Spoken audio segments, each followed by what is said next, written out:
네, 여러분 안녕하십니까? 가장 빠른 종합뉴스 뉴스큐 시작합니다. 네, 검은 호랑이의 해가 저물고 검은 토끼의 해가 오고 있습니다. 코로나만 버티면 괜찮을 줄 알았는데 고물가의 안보 불안까지 그야말로 복합 위기 속에 이태원 참사는 특히 많이 아팠습니다. 2022년 마지막 금요일 올해의 뉴스 돌아보겠습니다. 새해를 코앞에 두고 대형 화재가 발생하기도 했습니다. 5명이 숨지고 41명이 다친 경기도 과천 방음터널 화재. 속보와 함께 화재 원인 분석으로 이어갑니다. 네, 마지막 금요일 뉴스큐 먼저 화재 현장으로 가보겠습니다. 화재 원인을 조사하고 있는 합동 감식이 마무리된 가운데 경찰은 숨진 피해자들의 신원도 확인한 것으로 파악되고 있습니다. 네, 자세한 내용 현장 취재기자 연결해 알아보겠습니다. 김태원 기자. 네, 과천 제2경인고속도로 화재 현장입니다. 네, 화재가 난 방음터널 합동 감식은 이제 끝났는데 현장 분위기는 지금 어떻습니까? 네, 제 뒤로 800m 길이 방음터널 대부분의 구간과 차량 수십 대가 불에 탄 현장 보이실 텐데요. 이따금 바람이 불 때면 탄내가 밀려오면서 참혹했던 어제의 상황을 다시금 실감할 수 있습니다. 사고 이튿날인 오늘 경찰과 소방, 국립과학수사연구원이 이곳 현장에서 합동감식을 진행하면서 화재 원인을 조사했습니다. 합동감식 결과 집게차 앞부분 조수석 아래에서 시작된 불이 방음터널 벽에 옮겨 붙은 뒤 바람을 타고 커진 걸로 파악됐는데요. 애초 집게차에서 왜 불이 시작된 건지는 추가로 확인이 필요하다고 밝혔습니다. 이에 정밀 감식을 진행할 예정인 경찰은 아직 현장을 보존해야 할 필요가 있어서 당분간 제2경인고속도로 해당 구간에선 통제가 당분간 이어질 거라고 설명했습니다. 경찰은 제2경인고속도로 화재사고 수사본부를 꾸리고 불이 처음 시작된 5톤 폐기물 운반용 집게차 운전자 A씨를 업무상 과실치사상 혐의로 입건했습니다. A씨는 차량 조수석에서 갑자기 펑 터지는 소리가 나더니 불이 시작됐다고 경찰 조사에서 진술했습니다. 이에 경찰은 화물차의 브레이크 역할을 하는 에어호스가 터진 걸로 추정하고 화재와의 연관성을 조사하고 있습니다. 또 A씨는 차 안에 있는 소화기로 불을 끄려다 여의치 않자 차를 놔두고 대피했는데요. 경찰은 오늘도 A씨를 불러 화재 전후 조처가 적절했는지를 따져보고 있습니다. 사망자 5명이 모두 집게차의 반대편인 안양방향 차선에서 발견된 이유를 포함해 피해가 커진 경위도 조사하고 있는데요. 경찰은 차량 번호판 조회 등을 통해 숨진 5명의 유족들을 찾아 신원 확인 작업도 마무리했습니다. 네, 화면이 들어오고 이 속보를 전한 어제 시점에서도 계속 궁금했던 부분이 이 대목인데 화재로 인한 피해가 이렇게까지 커진 이유도 함께 짚어주시죠. 네, 제 뒤로 보이는 방음터널은 지난 2018년 준공됐는데요. 천장과 양측 벽이 모두 흔히 아크릴로 불리는 폴리메타크릴산 메틸 소재로 돼 있습니다. 함께 방음터널에 쓰이는 강화유리나 폴리카보네이트와 달리 아크릴은 인화점이 280도 정도로 많이 낮습니다. 또 소방당국은 아크릴이 다른 소재들보다 열 발생량이 많고 유독가스도 많이 배출하기 때문에 피해가 커진 걸로 보고 있는데요. 한국도로공사도 지난 2018년 불에 녹은 아크릴은 바닥으로 떨어진 뒤에도 계속 타면서 2차 확산을 일으킬 위험성이 높다며 방음터널에 사용하기엔 부적합하다고 지적하기도 했습니다. 실제로 불이 터널로 번지며 순식간에 커졌다는 목격자 진술이 나왔고 떨어지는 불덩이가 다시 불타오르는 모습도 포착됐습니다. 또 이 터널 앞엔 사고 발생 시 추가 차량 진입을 막기 위한 진입 차단 시설이 설치돼 있습니다. 그러나 화재 당시 제대로 작동하지 않으면서 피해를 키웠다는 의혹도 제기되자 경찰은 이 부분 역시 파악할 계획입니다. 지금까지 경기 과천시 제2경인고속도로 화재 현장에서 전해드렸습니다. 네, 여전히 여러 의혹들이 제기되고 있는 상황에서 원인을 규명하기 위한 합동 감식은 끝났다고 했는데요. 이번 화재와 관련해 정부가 전국의 방음터널을 전수조사하기로 했습니다. 네, 또 화재에 취약한 소재를 쓰는 공사는 전면 중단하고 이미 설치된 곳은 불에 타지 않는 소재로 교체할 계획입니다. 이동우 기자가 취재했습니다. 화재에 취약한 아크릴 소재가 불쏘시개 역할을 하며 참사가 발생한 방음터널 화재. 정부는 이번 사고를 계기로 전국의 방음터널 55곳을 전수조사하고 화재에 취약한 공사는 전면 중단하기로 했습니다. 이러한 화재에 취약한 소재를 쓰고 있는 방음터널 공사를 전면 중단하고 화재에 튼튼한 소재와 구조로 시공 방법을 바꾸도록 하겠습니다. 이미 설치된 아크릴 소재 방음터널은 전면 교체하거나 부분적으로 내화성 도료나 방화보드로 보강할 계획입니다. 또 터널 상부가 열리도록 하는 등의 방법으로 화재 대피와 구조 시간을 확보할 수 있는 안전조치를 마련하기로 했습니다. 아크릴 소재 방음터널 화재는 앞서 2020년과 21년에도 있었지만 새벽 시간이어서 인명피해는 없었습니다. 감사원은 이에 따라 지난해 말 방음판이 가연성 재질이면 화염에 취약하다고 지적했습니다. 국토부는 지난 7월부터 문제 해결을 위한 연구 용역을 진행하고 있습니다. 또 앞서 2016년부터 전문 연구기관에서 아크릴 소재를 배제해야 한다는 제안이 있었지만 비용 등을 이유로 채택하지 않았다고 설명했습니다. 정부의 업무 태만으로 기준이 미비했던 것을 이번에 철저히 기준을 마련하고 이 부분들이 전국의 화재 위험 시설들에 적용되도록. 원 장관은 문제 해결이 미뤄진 데 대해 책임을 통감한다며 안전과 관련한 계획을 앞당겨 실행하겠다고 강조했습니다. YTN 이동호입니다. 순식간에 암흑으로 변한 터널, 그리고 불이 붙은 천장에서는 불덩이가 쉴 새 없이 떨어졌습니다. 과천 제2경인고속도로 방음터널 화재 사고. 화재 원인을 찾는 합동감식은 끝났는데요. 방음터널의 재질이 불씨를 키운 원인으로도 지목되고 있습니다. 방음터널의 자재는 크게 세 가지가 쓰입니다. 폴리메타크릴산 메틸, PMMA와 그리고 폴리카보네이트 PC, 그리고 또 강화유리입니다. 여기서 강화유리 외에 PMMA와 PC는 둘 다 투명한 열가소성 플라스틱, 그러니까 아크릴로 열을 가하면 녹아내리는 성질을 갖고 있습니다. 그런데 특히 이번 제2경인고속도로 방음터널에 사용된 PMMA는 PC보다 더욱 화재에 취약한 것으로 알려졌습니다. 불이 붙는 온도인 인화점만 봐도 PC는 450도부터 불이 붙지만 이 PMMA는 280도부터 불이 붙기 시작합니다. 마치 불똥비가 내리듯 녹아내리는 모습 보셨죠? PMMA는 PC와 달리 불이 붙어 바닥으로 떨어져도 꺼지지 않고 지속적으로 연소되기 때문에 화재를 키울 위험이 더욱 큽니다.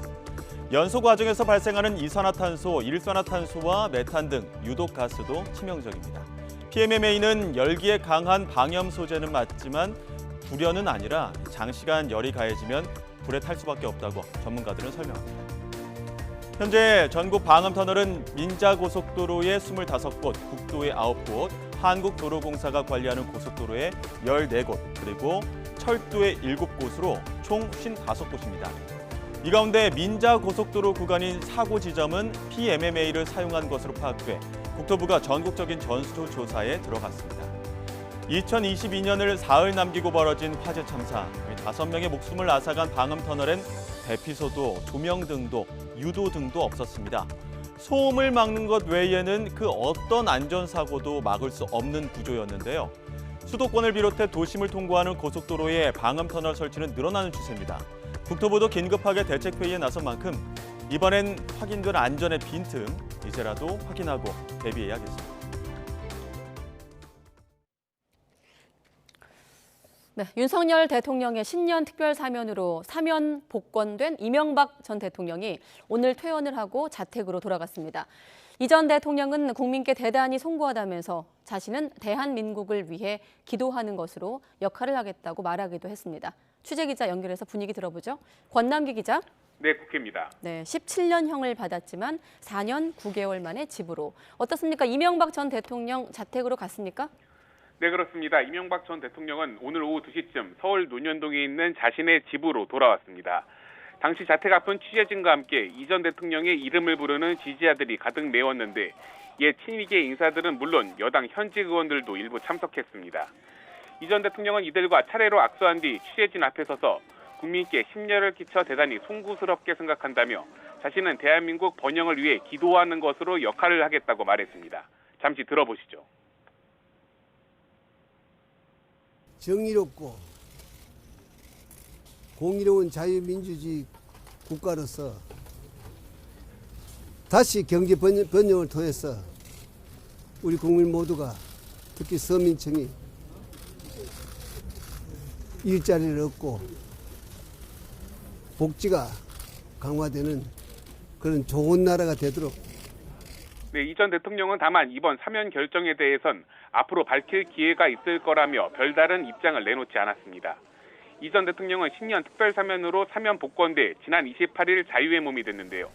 이 전 대통령이 자신의 집으로 돌아온 건 수감된 지 4년 9개월 만이자 건강 악화로 형 집행이 정지돼 병원에 입원한 지 6개월 만입니다. 네, 남은 형기도 그렇고 벌금 면제도 그렇고 사면 결정을 내릴 때부터 정치권에서 논란이 많았는데 오늘 여야 반응도 함께 전해주시죠. 네, 정치권의 반응은 엇갈렸습니다. 국민의힘은 이번 사면이 통합을 지향하는 윤석열 대통령의 결단이라고 평가한 데 이어 이 전 대통령에 대한 다스 관련 판결도 문제 삼았습니다.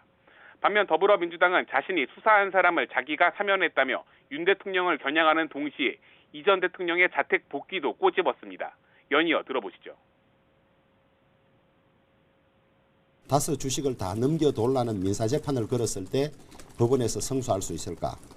이런 사법 모순에 대해서 저는 근본적인 의문을 가지고 있었습니다. 윤석열 대통령의 사면이 발표하자마자 서울대 병원에서 퇴원해 자택으로 이동한다고 합니다. 귀신도 고칼 노릇입니다. 네, 14년이 넘게 남은 형기뿐 아니라 내지 않은 벌금 82억 원도 면제받은 만큼 관련 논란은 당분간 이어질 것으로 보입니다. 이런 가운데 정치권에선 국민의힘 전당대회가 내년 3월로 다가온 상황에서 이 전 대통령 등 친이계가 정치적 영향력을 행사할 수 있다는 관측이 나옵니다. 당권 주자들은 벌써 접촉면을 늘리고 있는데 권성동 의원은 이 전 대통령을 자택에서 맞이했고 김기현 의원은 앞서 입원 당시 면담을 했습니다. 지금까지 국회에서 전해드렸습니다. 해를 넘기면 자동으로 효력을 잃는 일몰 법안들이 여전히 국회의 문턱을 넘지 못하고 있습니다.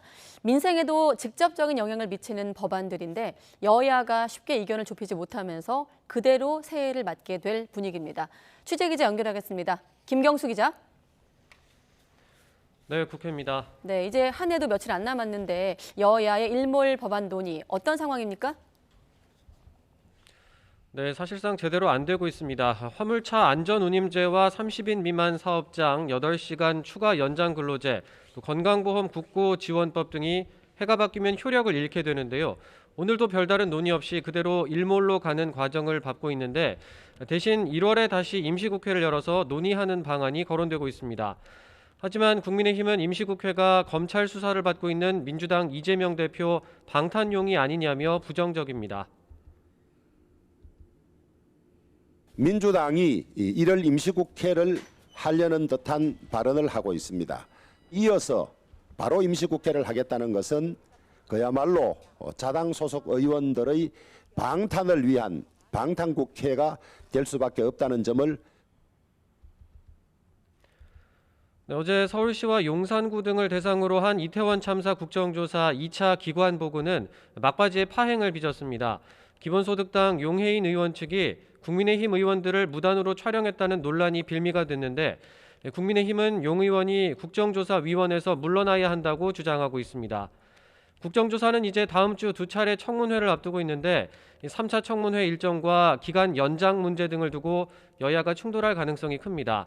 이런 가운데 민주당은 국민의힘이 고의로 국정조사를 지연시키고 있다며 기간 연장이 불가피하다는 뜻을 공식적으로 밝혔습니다. 국정조사 기간 연장을 국민의힘에 공식 요구합니다. 여당의 거듭된 방해로 사전 합의된 청문회 일정이 허비된 것도 모자라 핵심 기관들은 진실 은폐에 여념이 없습니다. 네, 이런 분위기라면 내년 초 국정조사가 예정대로 진행될지 지켜봐야 할 것 같은데, 자, 연말연시 정치권 움직임까지 전해주시죠.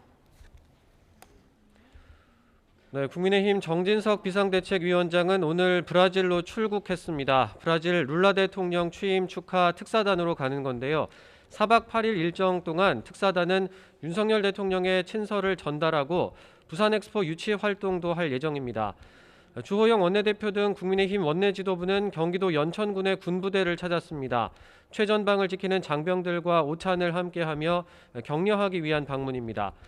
연일 검찰 규탄 목소리를 높여가고 있는 민주당 이재명 대표는 새해 초 일정이 눈길을 끕니다. 이 대표는 새해 첫날 국립서울현충원에서 김대중 전 대통령 묘역에 참배한 뒤 경남으로 이동해 김해 봉하마을 노무현 전 대통령 묘역도 찾습니다. 1월 2일에는 부산에서 새해 첫 현장 최고위원회의를 연 뒤 경남 양산 평산마을에서 문재인 전 대통령을 예방합니다. 1월 10일과 12일 사이로 예상되는 검찰 출석을 앞두고 당내 통합을 강화하려는 행보로 풀이됩니다. 지금까지 국회에서 전해드렸습니다.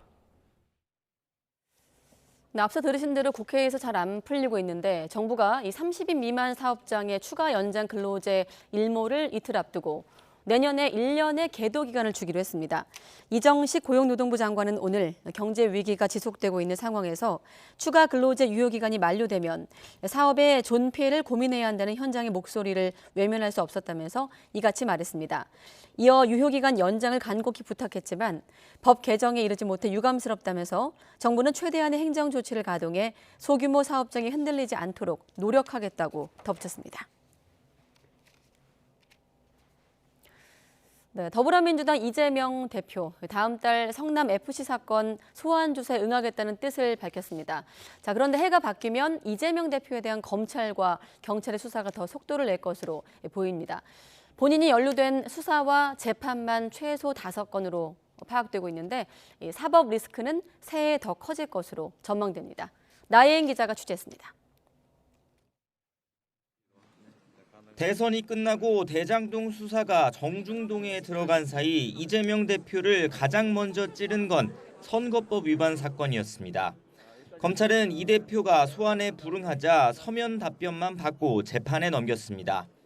대통령에 당선되기 위해 수사받다 숨진 대장동 실무자를 몰랐다고 허위 사실을 공표했다는 혐의입니다. 새해 재판 준비 절차가 끝나면 이 대표도 법정에 서야 하는데 여당에선 벌써 선거비 반환 얘기가 나왔습니다.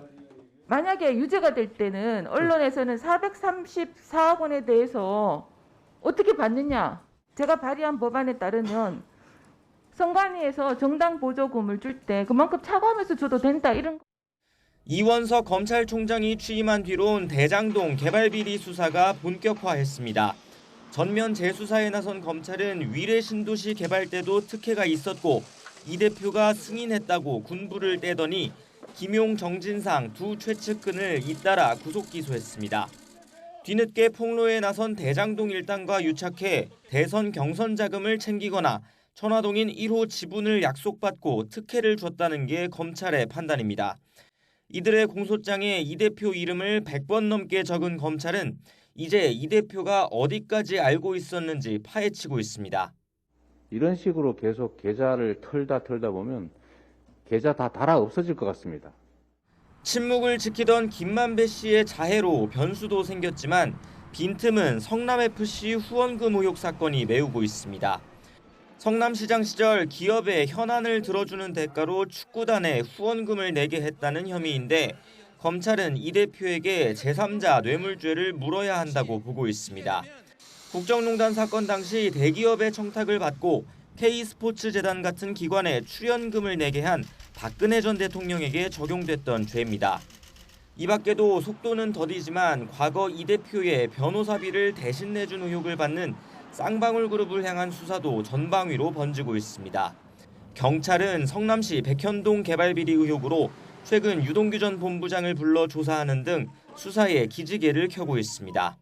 제 주변에 벌어지고 있는 온갖 걸 다 압수수색하고 있습니다. 아직은 견딜만 합니다. 그러나 뭐 힘든 건 사실이죠. 네. 이 대표에게 새해는 더 험난할 것으로 보입니다. YTN 나인입니다.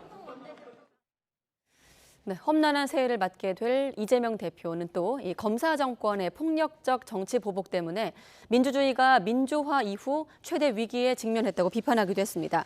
이 대표는 오늘 최고위원회의에서 이같이 밝히고 민생경제와 민주주의, 평화 모두를 망가뜨린 정권에 강력하게 맞서겠다고 말했습니다. 또 북한의 무인기 침범과 관련해 대통령의 입에서 확전, 전쟁 같은 위험천만한 말폭탄이 쏟아지고 있다면서 무책임한 언행을 삼가야 한다고 주장하기도 했습니다. 한동훈 법무부 장관이 국회에서 더불어민주당 노웅래 의원의 뇌물수수 혐의 증거를 대거 공개하며 피의 사실 공표 논란이 불거진 데 대해 오히려 설명이 부족했던 것 같다고 맞받았습니다. 한 장관은 오늘 출근길에 기자들을 만나 자신은 법률에 따라 체포동의 요청 이유를 설명한 것뿐이라면서 이같이 말했습니다. 또 검찰 출석을 앞둔 민주당 이재명 대표가 연일 검찰 규탄을 이어가는 것에 대해선 불법 부당한 외풍이라고 규정하고 이러한 외풍을 막는 게 자신의 임무라고 덧붙였습니다. 중국의 코로나19 상황이 심각해지자 우리 정부도 중국발 입국자에 대한 추가 방역 조치를 내놨습니다. 단기 비자 발급이 제한되고 중국발 입국자는 입국 전후로 코로나19 검사를 받아야 합니다. 취재 기자 연결합니다. 장하영 기자. 네, 사회 2부입니다. 네, 정부가 발표한 추가 방역 대책, 구체적으로 어떤 것들이 있죠? 네, 먼저 1월 한 달 동안 중국인의 단기 비자 발급을 제한합니다. 외교나 공무, 필수적인 기업 운영 등에 한해서만 발급이 가능하도록 빗장을 걸었습니다. 하늘길도 2월 말까지 제한합니다. 현재 중국발 운항 항공편은 코로나19 이전의 5% 수준에서 운행하고 있는데요. 여기에서 더 줄이고 추가로 증편하지 않기로 했습니다. 또 중국발 입국자를 관리하기 위해서 김해와 대구, 제주 도착 항공편은 잠정 중단하고 모든 항공기는 인천공항 도착으로 일어나 합니다. 중국발 여행객은 입국 전후로 코로나19 검사를 받아야 합니다. 다음 달 5일부터 중국에서 들어오는 모든 승객은 탑승 전 48시간 안에 받은 PCR 음성 확인서나 24시간 안에 한 전문가 신속 항원 검사 결과를 제출해야 합니다. 또 다음 달 2일부터는 한국에 오는 즉시 하루 안에 PCR 검사를 받아야 하는데요. 단기 체류 외국인은 공항에서 본인 부담으로 검사를 받고 결과를 확인할 때까지 별도 공간에 대기해야 합니다. 한국인이나 장기 체류 외국인도 하루 안에 보건소에서 검사하고 음성이 나올 때까지 자택에 머물러야 합니다. 네, 입국 전과 후에 모두 코로나19 검사를 의무화하는 건 상당히 강도 높은 조치인데 정부가 그만큼 상황을 심각하게 보고 있다는 거죠? 네, 정부는 국내 확산을 차단하기 위해 불가피한 조치라는 점을 전제했습니다. 우리나라가 중국과 지리적으로 인접해 있고 인적 교류가 많아서 코로나19 유행이 시작됐던 2020년에도 중국 영향을 가장 많이 받았다는 점, 특히 변이주 모니터링을 위해 중국발 확진자의 경우 전장유전체 분석까지 하고 있기 때문에 입국 후 PCR 검사는 꼭 필요하다고 설명했습니다. 한덕수 국무총리는 이번 중국발 확산이 국내의 실내 마스크 해제에 영향을 끼칠 수 있다고도 언급했는데요. 들어보겠습니다. 대외적인 상황이 국내 전파로 이어질 경우 계획했던 실내 마스크 의무 조정에 대해서는 전문가 의견을 충분히 듣고 결정할 것이며 예상보다 다소 늦어질 가능성도 있음을 말씀드립니다.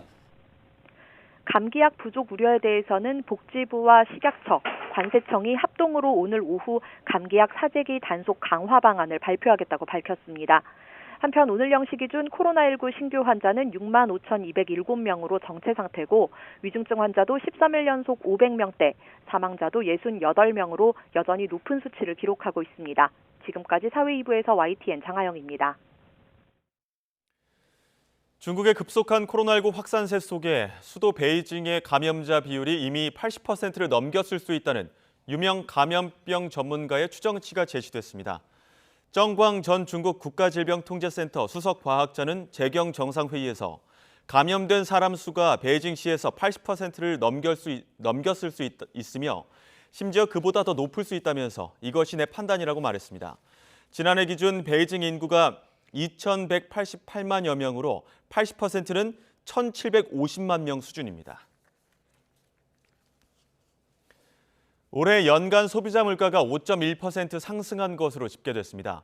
지난해 상승률 2.5%와 비교해 2배 넘게 뛴 것으로 IMF 외환 위기 때인 지난 1998년 7.5% 이후 24년 만에 최고 상승률입니다.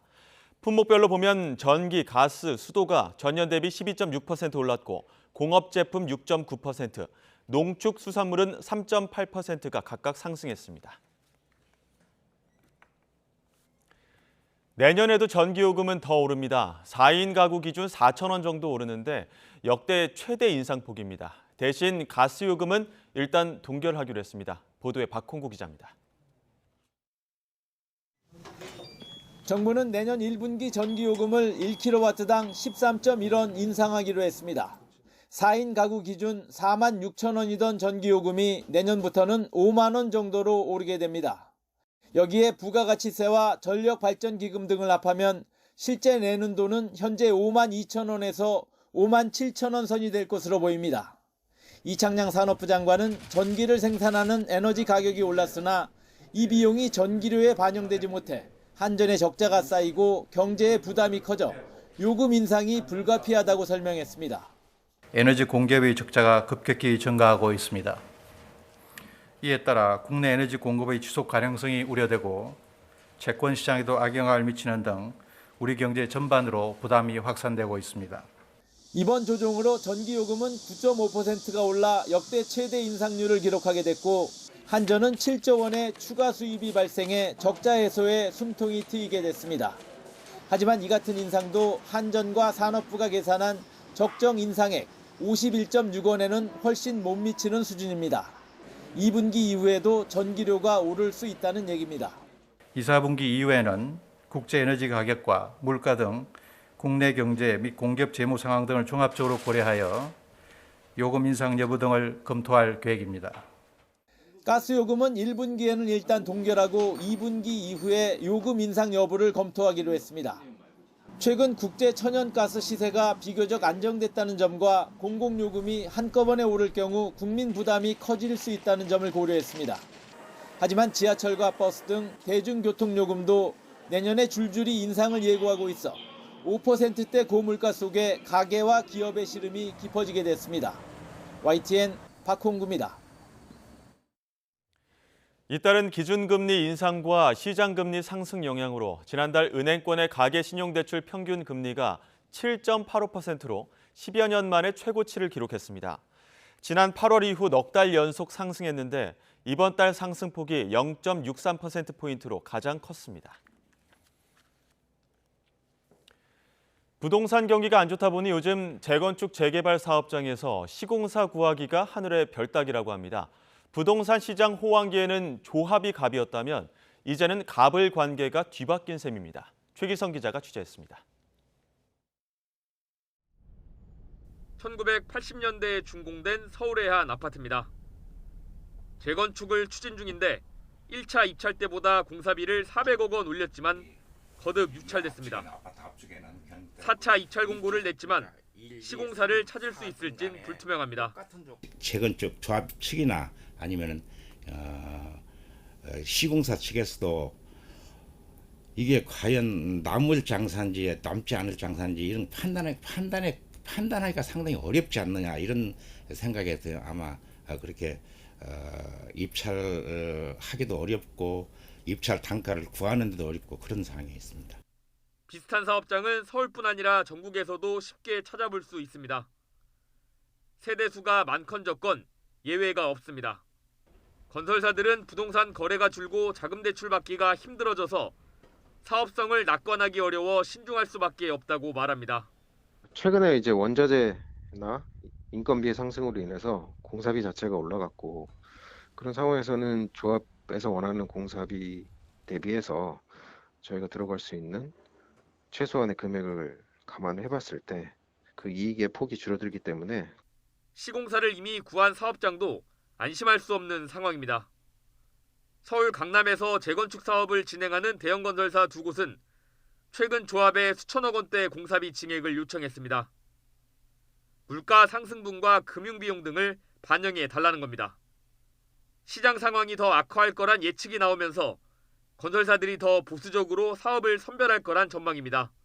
주택 경기 침체에 따른 자금 경색에 대비해서 건설사들이 현금을 확보해두려는 움직임을 보이고 있어 사업성이 뛰어난 일부 사업장을 제외하고는 예전처럼 적극적으로 수주에 나서지 않을 것으로 예상됩니다. 미분양도 증가세에 있는 만큼 미분양이 쌓여있는 지역에선 시공사 구하기가 더 어려울 수밖에 없습니다. YTN 최기성입니다. 네, 올해 경제 전반에 가장 큰 영향을 미친 건 역시나 기준금리였습니다. 네, 기준금리 인상으로 주식과 부동산 등 자산 시장도 휘청였는데요. 내년엔 어떤 흐름을 보이게 될까요? 경제부 조태현 기자와 짚어보겠습니다. 어서 오십시오. 네, 안녕하세요. 우리가 매주 금요일 했던 얘기를 오늘은 압축해서 네, 하는 맞습니다. 셈이 됐는데 아무래도 금리 얘기부터 하겠습니다. 우리나라는 물론이고 전 세계가 기준금리를 빠른 속도로 올렸습니다. 그렇죠. 배경부터 좀 큰 틀에서 다시 한번 짚어주시죠. 그 요즘처럼 사람들이 기준금리에 많은 관심을 갖는 거 저는 처음 본 것 같아요. 특히나 미국의 기준금리를요. 맞습니다. 네. 그만큼 우리나라나 미국이나 기준금리가 아주 빠르게 올랐다고 볼 수 있겠는데요. 그럼 얼마나 빨리 올랐냐? 올해 초에 우리나라 기준금리가 연 1%였거든요. 네. 그게 지금 연 3.25%가 됐습니다. 그러니까 1년 만에 2.25%포인트나 아주 빠르게 올랐어요. 그 가운데 두 번은 전례가 없었던 이른바 빅스텝이기도 했고요. 네. 그럼 왜 이렇게 빨리 올랐냐? 조금 전에 내용이 나왔죠. 아무래도 첫 번째 가장 큰 이유는 역시 소비자 물가 상승률로 봐야 될 것 같습니다. 통계청에서 자료가 나왔는데 올해 소비자 물가 상승률이 1년 동안 5.1% 오른 걸로 나타났습니다. 이게 얼마나 높게 오른 거냐? 지난 1998년 그러니까 외환위기 당시죠. 네. 이 이후로 24년 만에 가장 높은 오름폭이었습니다. 그리고 지금 그 물가에서 가장 변동폭이 큰 건 아무래도 농산물 그리고 에너지 같은 것들인데요. 예. 이런 것들을 빼고 계산한 거를 근원물가라고 합니다. 근원물가도 4.1%, 이게 금융위기 이후에 가장 높은 수준이었어요. 이렇게 물가가 치솟으니까 이거를 억제하기 위해서 기준금리를 빠르게 올린 측면이 첫 번째 이유라고 볼 수 있겠고요. 역시 두 번째 이유는 미국을 이야기하지 않을 수가 없습니다. 미국이 기준금리를 워낙 우리보다 훨씬 더 빠른 속도로 올리기 때문에 우리도 따라갈 수밖에 없는 상황이었거든요. 미국이 빠르게 올렸을 때 우리나라 금융시장이 굉장히 흔들리는 모습도 보여주기도 했었고요. 네. 이런 측면에서 따라간 게 있었는데 요약을 해보자면 한국은행은 이 정도 속도로까지 올리고 싶지는 않았던 걸로 보입니다. 아무래도 우리나라는 경기 문제도 있고요. 가계부채 문제도 있기 때문에 점진적으로 좀 올리고 싶었는데 미국이 워낙 과속을 하다 보니까 어쩔 수 없이 따라가는 측면도 있었다고 봐야 될 것 같습니다. 예, 경기 문제도 좀 짚어봐야 될 것 같은데 기준금리 인상하다 보니까 경기 침체 우려는 더 커지고 그렇죠. 그러다 보니까 이 통화 정책에도 좀 변화가 있을 것 아니겠느냐 이런 관측들 나오고 있는데 어떻습니까? 뭐 항상 기준금리 인상의 가장 큰 문제는 물가만 잡는 게 아니라 경기도 잡는다는 게 가장 큰 문제거든요. 예. 지금 경기를 둘러싸고는 상당히 좀 논쟁이 있는 상태입니다. 네. 일단은 이 지금 경기가 경착륙으로 갈 거냐 아니냐 아니다. 그 연착륙 정도로 가고 회복할 거다. 그러면은 L자형 침체로 한번 침체가 된 다음에 이 장기 침체로 이어질 거다. 아니다. U자형으로 강하게 회복세를 보여줄 거다. 이런 논쟁들이 많이 오가고 있거든요. 예. 그런데 이런 논쟁을 다 종합을 하면 일단 내년 상반기까지는 아주 안 좋을 거라는 거는 모두 다 공통된 의견이라고 볼 수 있겠습니다. 예. 근데 기준금리를 빠르게 높인다는 거는 그만큼 시중에 있는 자금을 예적금이 빨아들이는 게 되고요. 네. 이 이야기는 그만큼 소비가 줄어든다는 얘기가 됩니다. 그러니까 소비가 타격을 받으면 당연히 내수도 안 좋아지겠죠. 그리고 이렇게 금리가 높은데 투자를 지금 굳이 할 이유가 없으니까 투자에도 영향을 미치고요. 이런 점들이 다 종합이 되면은 수출에도 부정적인 영향을 미칠 수밖에 없습니다. 그러니까 우리나라나 미국이나 기준금리 인상이 마무리되는 시점이 머지 않았다. 이런 관측이 나오는 게 이런 경기 상황 때문에 그래요. 예. 네. 지금 경기가 실제로 안 좋아지고 있고 이런 침체로 가고 있는 모습들이 전 세계적으로 보이고 있거든요. 그렇기 때문에 기준금리 인상이 조만간 마무리될 거다라는 데에는 큰 이견은 없는 상태입니다. 그런데 이번 달에 미국 FOMC 결과를 보면요. 당시에 연준 의장이 굉장히 매파적인 발언을 했고요. 내년에는 기준금리 인하가 없을 거라고 못 박아서 이야기를 하기도 했습니다. 예. 그런데 시장이 이걸 안 믿어요. 왜냐하면 이렇게 경기가 안 좋아지면은 기준금리를 낮추지 않고는 버틸 수가 없는 상황이 될 거다. 이렇게 받아들이는 분위기가 강합니다. 그래서 일단은 지금 상황에서는 기준금리를 더 많이 높이기는 어려울 것으로 보이고요. 네. 이게 올라간 기준금리를 어느 정도 유지는 하되 내리지는 않을 것으로 보이는데 일단 내년 하반기쯤에 경기 상황이 정말 예상보다 더 안 좋아진다면 그때쯤에는 어떤 통화 정책의 변화에 대한 어떤 언급이 있지 않을까 이렇게 예상을 해볼 수 있겠습니다. 그렇군요. 예. 조금 전 조 기자 설명 속에 화면 속에서 고물가 습격이라는 말이 네. 눈에 띄는데 자 고물가 습격 이후 기준금리 인상 이렇다 보니 자산 시장이 흔들려고 그 가운데 하나가 주식시장 아니겠습니까? 맞습니다. 타격을 입었는데 내년에 어떻게 전망할 수 있을까요? 이 자산 시장에 영향을 미치는 건요. 먼저 기준금리가 어떻게 물가에 영향을 미치는지 좀 보시면은 더 쉬울 것 같아요. 네. 물가가 오른다는 거는 돈의 가치가 떨어진다는 뜻입니다. 무슨 얘기냐면 우리가 얼마 전까지는 10,000원을 주면은 짜장면에 탕수육까지 먹을 수 있었는데 물가가 너무 올라가지고 이제 10,000원을 내도 짜장면밖에 못 먹어요. 돈의 가치가 그만큼 떨어진 겁니다. 근데 기준금리를 올리면은 예적금으로 돈이 몰리면서 시중에 있는 돈이 줄어들죠. 네. 그만큼 돈의 가치가 다시 올라가고 이 과정에서 물가가 잡힌다는 이런 과정을 거칩니다. 그런데 지금 상황을 보면은 지금 예적금으로 쏠린다는 거는 위험 자산 그러니까 자산 시장 전반에 영향을 미칠 수밖에 없다는 뜻이 되고요. 이런 것들이 주식 시장에도 많이 영향을 미쳤다 이렇게 보시면 되겠습니다. 지난해 코스피가 저금리 기조 속에 한 3,300선까지 오르면서 굉장히 높게 올랐었거든요. 그리고 올해 초에는 2,900 후반에서 거래가 시작이 됐습니다. 네. 그런데 어제 주식 거래가 마감이 됐죠. 2,236.4까지 하락했습니다. 지난 9월에는 2,200선마저 무너지는 모습을 보이기도 했고요. 이런 것들이 다 기준금리 인상 그리고 앞으로 기준금리를 더 높일 거다 이런 전망이 나오면서 영향을 받았다고 봐야 될 것 같습니다. 예. 그러면은 내년에는 어떨지가 중요하겠죠. 예. 주가라는 거는 여러 차례 말씀을 드렸는데 미래 배당 가치를 현재의 가치로 다 더한 값이라고 보면 됩니다. 그런데 배당을 언제 하냐? 기업에서 이익이 나야지 배당을 할 거 아니에요. 기업의 그 실적이랑 직접적인 영향이 있다라고 보시면 되겠습니다.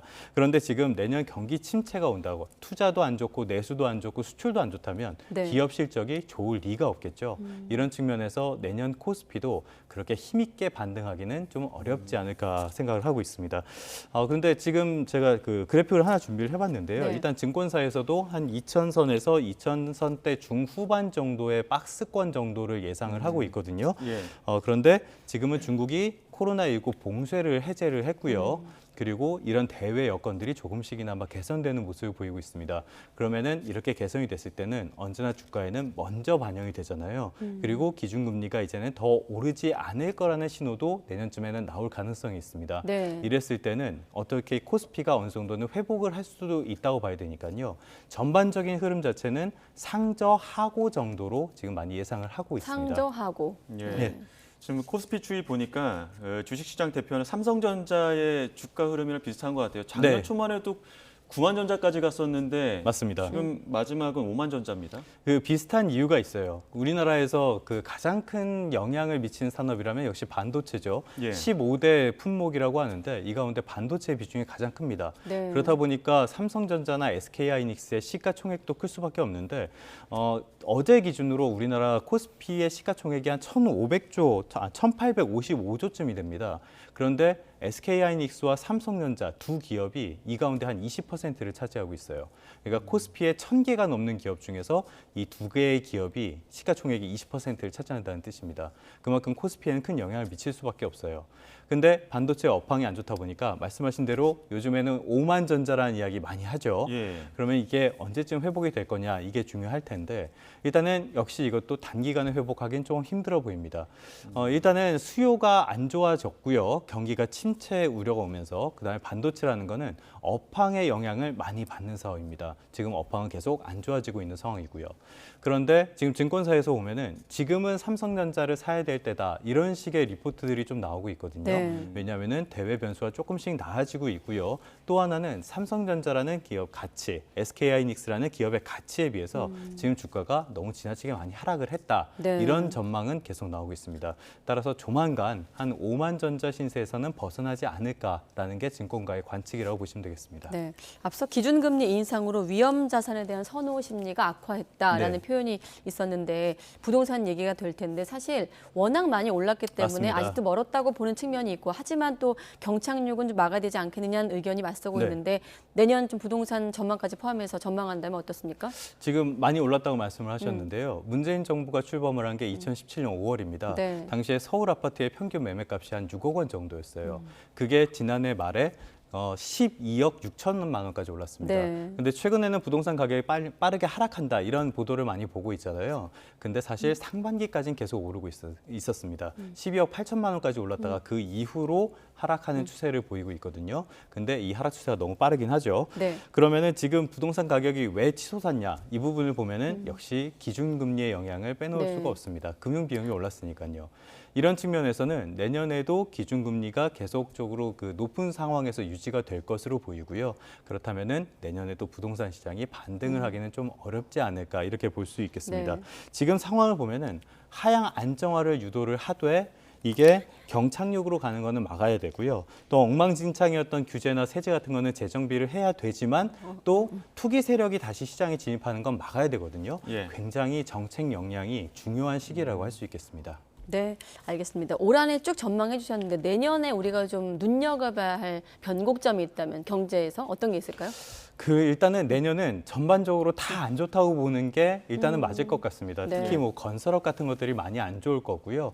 올해 버팀목 역할을 해줬던 내수도 많이 안 좋을 거다 이렇게 전망을 하는 게 맞을 것 같습니다. 그럼 변곡점은 뭐냐? 네. 결국에는 그것도 기준금리가 될 수밖에 없습니다. 미국이 기준금리 인상을 언제 끝내느냐? 그리고 앞으로는 통화 정책의 방향을 바꾸겠다라는 일종의 피벗 이런 것들을 언제 내비치냐가 결국에는 가장 큰 경제의 변곡점이 될 것으로 보입니다. 네, 올해 마지막 금요일엔 경제부 조태영 기자와 올해를 전망해 봤는데 당분간 새해가 돼도 기준금리나 물가 얘기를 주로 하게 될 수밖에 없겠네요. 그럴 수밖에 없을 것 같습니다. 네, 경제부 조태영 기자였습니다. 수고했습니다. 네, 고맙습니다.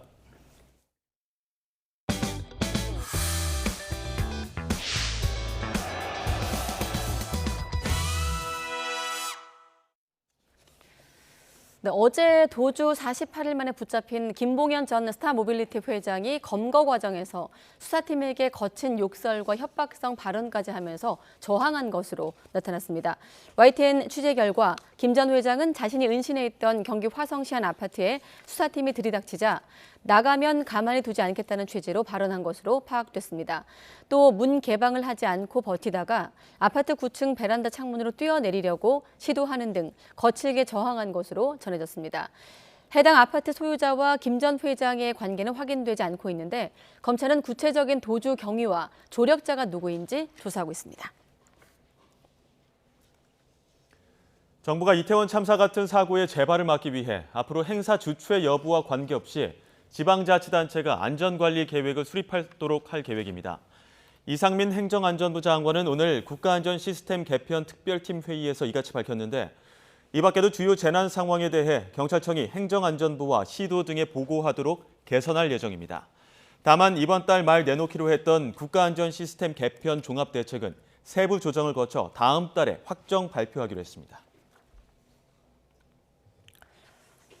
네, 지난 2014년 고등학생 시절에 세월호 참사를 아픔을 겪었던 이들은 청년이 되어서도 이태원 참사라는 큰 고통까지 겪어야 했습니다. 네, 정서적으로 힘든 시기를 두 차례나 겪은 이 세대는 취업난과 고물가라는 경제적 어려움마저 견뎌야 합니다.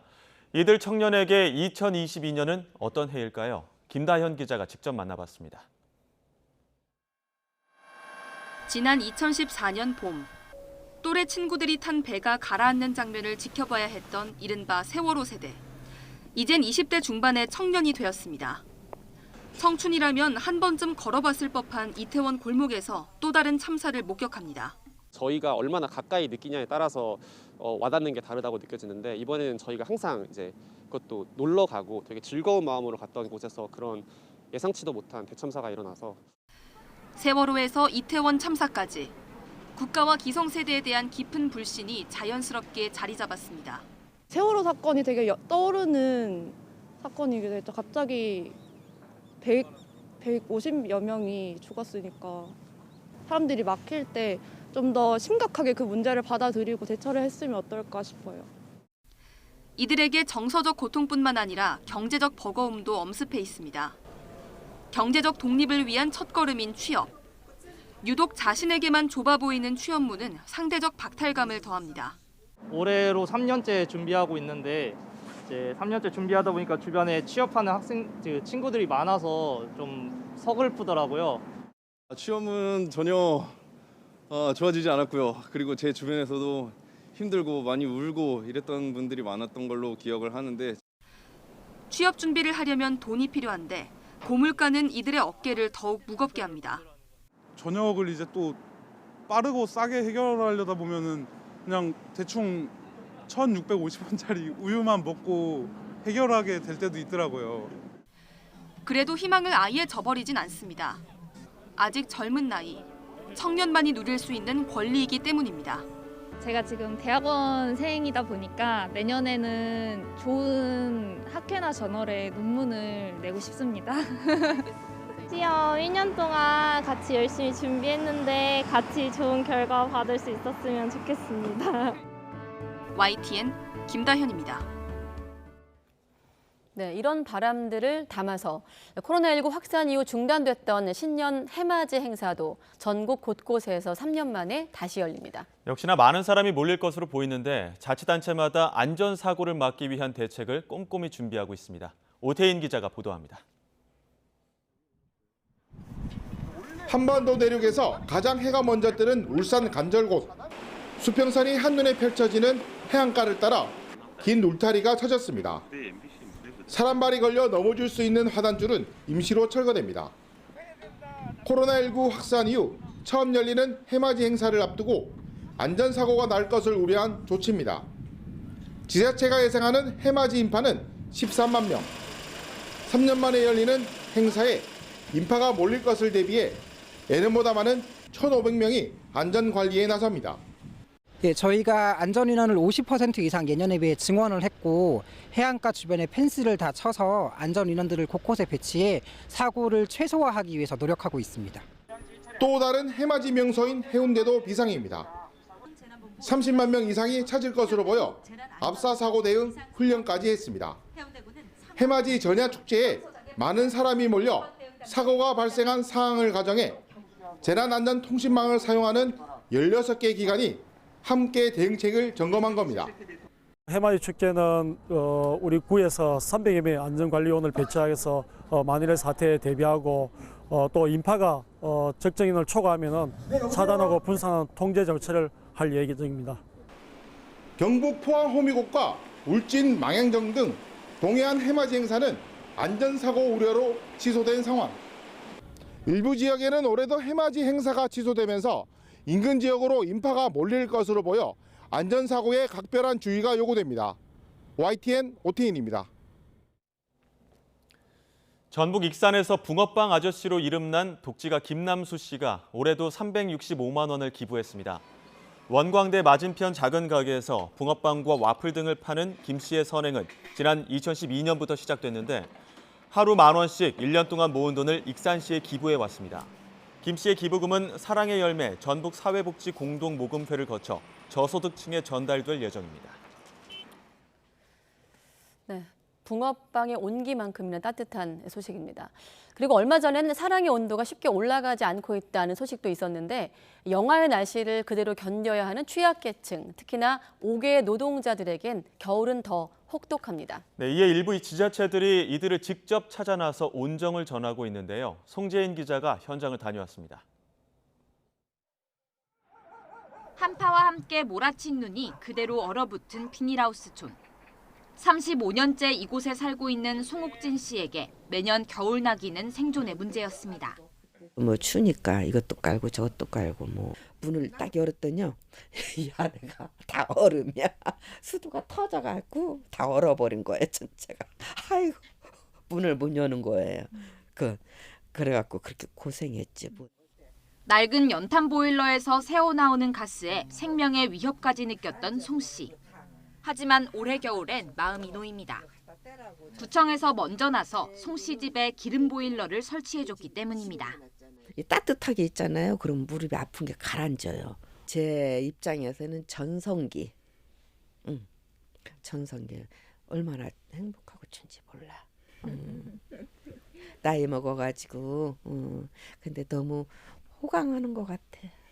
주변 이웃들의 적극적인 신고는 자치구가 위기가구를 발굴하는 계기가 되기도 합니다. 일상생활에서 더 유심히 살펴야 하는 이웃을 사례 유형별로 소개한 안내서를 제작하여 배포하였습니다. 고시원 원장님들이 거의 건강이 좋지 않거나 아니면 은둔하고 있으신 분들을 신고하여 주신 경우가 도로에서 칼바람을 마주하는 배달 노동자들에게도 겨울은 견디기 힘든 계절입니다. 대기 시간 몸 녹일 곳 하나 마땅치 않은 가운데 이동 쉼터는 큰 힘이 될 수밖에 없습니다. 캠핑카를 개조한 이곳 배달 노동자 쉼터에는 따뜻한 음료와 방한용품이 준비돼 있습니다. 오토바이 타고 다니면 춥거든요. 그러면 저희들이 여기 들려서 커피 한잔 하면 따뜻한 커피 한잔 하면은 굉장히 따뜻하고 좋아요. 몸이 풀리고. 건물에 입주해 있는 기존 고정 쉼터보다 이용률도 높습니다. 기사들이 다 몰리는 지점이기 때문에 최소한 120명, 130명 커피 마시고 있다가 또 마시러 오고 또 마시고 하죠.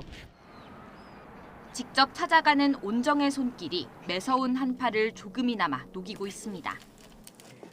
YTN 송진입니다.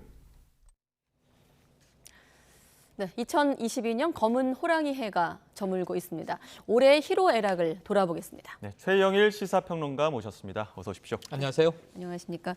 네, 지난해에는 가는 해 오는 해 방송을 통해서 YTN에서 2년에 맞습니다. 걸쳐 무려 2년에 걸쳐 네. 방송하셨는데 오늘은 또 금요일 마지막 금요일에 네. YTN에 나오셨습니다.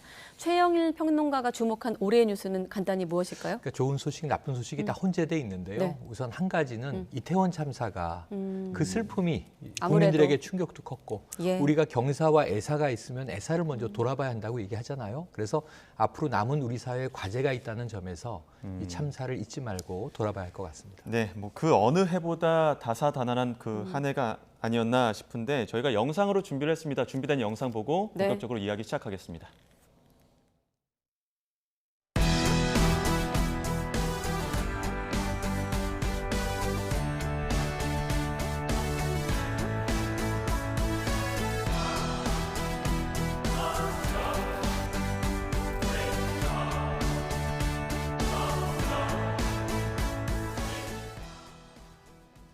네, 지난 5월에 윤석열 대통령이 취임을 했고 청와대는 전면 개방이 됐고 네. 그야말로 용산 시대가 열렸습니다. 아무래도 이 점도 올해 큰 뉴스였어요. 가장 큰 뉴스죠. 정계에서는 가장 큰 뉴스입니다. 정권이 교체됐고요. 네. 또 이제 정부마다 가지고 있는 색깔과 성향, 비전, 방향성이 다르기 때문에 문재인 정부 때와는 완전히 다른 정책으로 지금 또 국민들이 함께 경험을 하고 있는데요.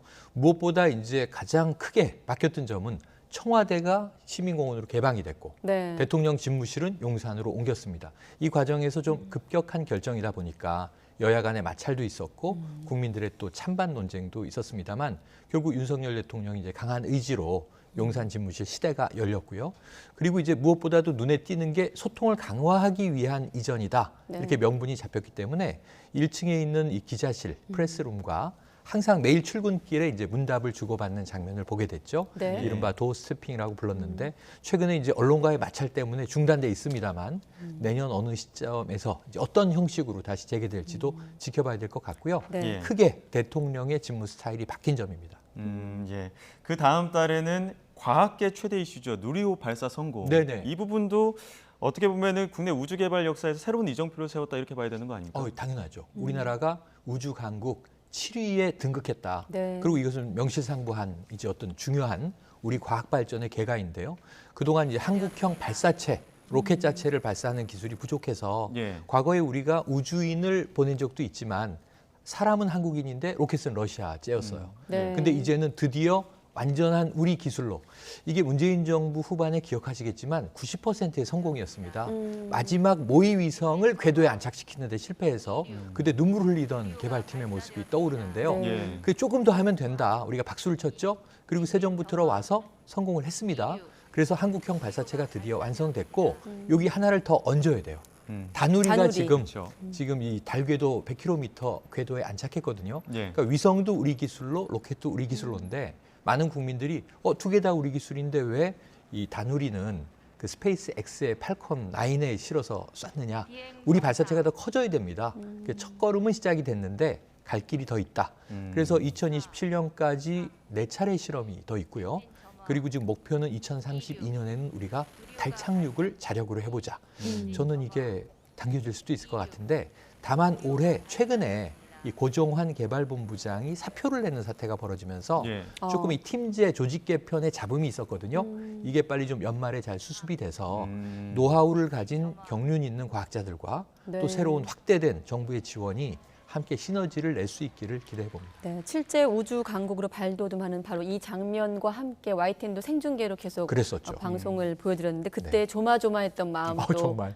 성공의 네. 흥분이 또 기억이 나네요. 근데 화면을 우리 보니까. 어린이들, 젊은 세대에게 큰 희망을 준 네. 대사건인 것 같아요. 네. 하지만 또 올 한 해 돌아보면 저희도 뉴스에서 워낙 많이 썼던 표현, 3고 현상, 고금리, 고물가, 네. 고환율 어떤 복합 위기 속에 경기 침체까지 겹치면서 참 고단했다고 해야 될까요? 경제는 네네. 그랬습니다. 아까 거시경제부터 조금 전에 쭉 예. 이제 짚는 대담이 있었습니다만 네. 저도 주목해서 봤는데 그 결론은 뭐냐 하면 서민 경제의 고통이죠.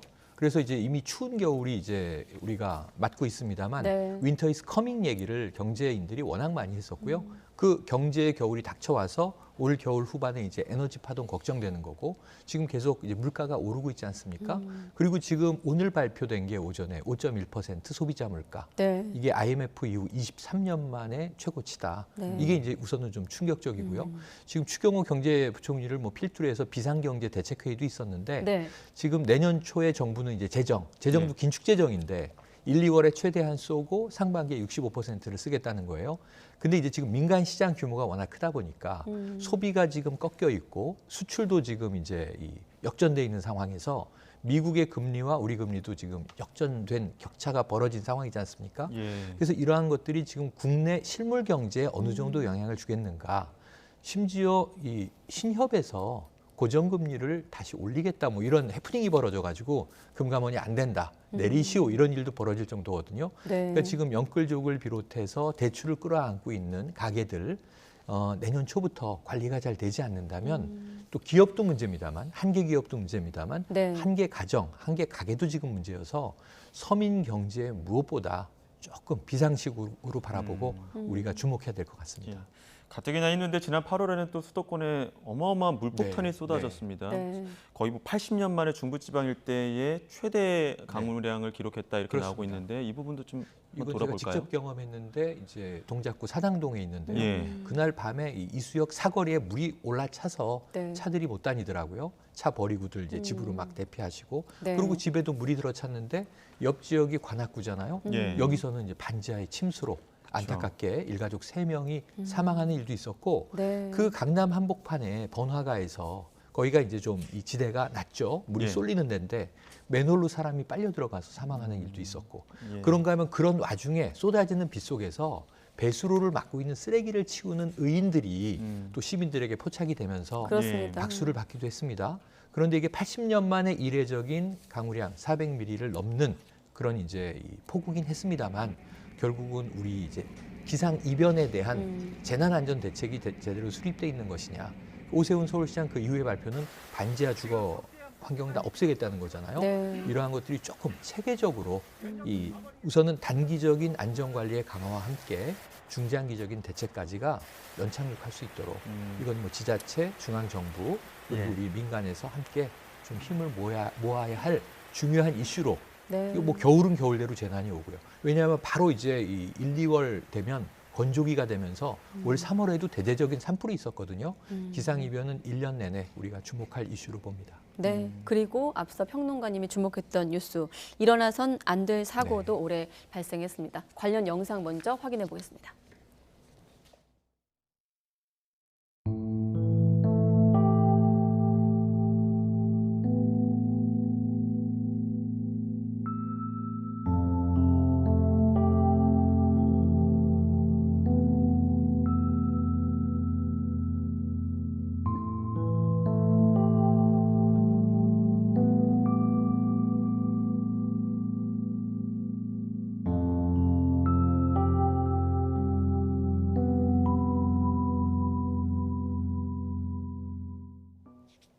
네, 다시 한번 이태원 참사 희생자를 추모하면서 사전 대책이 미흡했던 점, 또 사후 대책이 부실했던 비판이 여전히 계속되고 있는 상황이고 경찰에서도 조사가 이루어지고 있는 상황입니다. 무엇보다도 이 문제를 통해서 우리가 여러 가지 안전 대응 문제, 특히나 밀집도 관리, 밀집도라는 어떤 개념을 다시 한번 환기시켰던 참사였습니다. 그러니까 군중 밀집이라고 하는 개념을 우리가 다시 환기해야 되는데 네. 우리 뭐 보도도 많이 됐어요. 이 코로나가 많이 해제되면서 이번 할로윈에 많은 청년들이 이태원에 모일 것이다. 네. 역대급 인파가 될 것이다. 보통 한 10만, 20만 얘기하는데 뭐 30만이 될 거라고 이야기한 보도도 있었고요. 그런데 어쨌든 정말 많은 사람들이 모인 건 사실인데 저 공간은 늘 제한돼 있는 겁니다. 공간은 움직이지 않으니까 정해진 공간인데 거기에 많은 사람들이 밀려 들어가면 어떤 일이 벌어질 것인가. 사실은 이 압사 사고라고 하는 것은 간혹 해외에서도 일어나요. 그러니까 이게 수만 명이 몰린 뭐 스포츠 경기장이라든가 네. 콘서트장에서 일어나거든요. 예. 출구는 매우 좁고 나가야 할 사람들은 많은데 그 안에서 뭐 테러가 벌어지든가 화재가 나든가 사고가 나면 압사 사건이 간혹 일어나는 걸 보는데 지금 문제는 뭐냐면 이태원이라는 공간은 예상 가능했다는 게 문제죠. 그래서 정말 유가족이 눈물을 흘리면서 최근에 지금 국정조사 진행 중인 상황에서 발언한 내용을 보면 정보경찰관 2명, 한 4명만 골목 양쪽에 배치돼서 인원 통제를 하거나 또는 흐름을 좀 통제했어도 질서 유지가 됨으로써 이런 사고는 일어나지 않았을 텐데 이게 지금 사후 약방문인 너무 가슴 아픈 상황인데 너무 많은 젊은 생명이 목숨을 잃었습니다. 그래서 이 부분에 대해서 정치권이 너무 책임 공방으로 흐르다 보니까 책임 공방도 필요하죠. 이 3단계입니다. 진상을 규명하고 책임자는 처벌해야 하고 다시는 이런 일이 일어나지 않도록 재발 방지책을 내야 하는 건데 국정조사가 이 전반을 이끌고 있고 거기에 또 지금 특수본의 수사가 책임자 처벌까지의 이제 사법적 절차를 이끌고 있는 거거든요. 그런데 지금 정치권이 너무 이걸 가지고 다투다 보니까 핵심의 본질은 유가족의 슬픔이에요. 사실 처음에 이 참사가 나자마자 바로 일요일 오전 9시 45분에 굉장히 빠르게 대통령 담화가 나왔고 그리고 일주일을 국가 애도 기간으로 정했는데 애도와 추모는 뭐 일정 기간에 끝날 수가 없는 것이죠. 이 희생자 유가족의 트라우마는 오래 갈 것이고 국민적인 또 마음의 트라우마도 오래 갈 것이기 때문에 이것은 정말 우리가 이 슬픔을 어떻게 시간, 세월에 따라서 현명하고 슬기롭게 풀어갈 것인가. 이건 순리적으로 갈 수밖에 없는 문제거든요. 그래서 전 정치권이 좀 다투지 마시고 국정조사에 충실하게 유가족의 의문을 풀어드리는 쪽으로 가닥을 잡고 내년 1월 7일이 지금 한 일주일여밖에 남지 않았는데 시간은 짧아요. 저는 본회의 의결로 좀 늘어날 가능성이 있다고 보는데 이게 여야가 다투지 마시고 합의로 유가족들의 이 문제 제기를 충분히 수용하고 그분들의 말씀을 경청하는 쪽으로 흘러갔으면 또 이제 시민단체가 이분들의 영역을 메꿨다라는 또 여권의 비판도 있는데 정부가 적극적으로 유가족들을 보듬으시면 거기는 뭐 다른 여지가 없거든요. 그래서 지금 좀 시간은 많이 흘러갔습니다만 이 새해가 돼서는 이분들의 슬픔을 2차 가해, 3차 가해 없이 우리 사회가 함께 좀 공감하고 위로했으면 하는 마음입니다. 예, 그렇습니다. 그때 당시에 좀 전 국민이 슬픔에 빠졌었는데 그러고 나서 그 같은 달에 전 국민의 일상도 멈췄습니다. 카카오톡 먹통 사태가 있었는데 이거 어떻게 보셨습니까? 이게 정말 초연결 사회라고 부르는데요. 우리도 지금 스마트폰 없으면 아무 일도 안 되잖아요.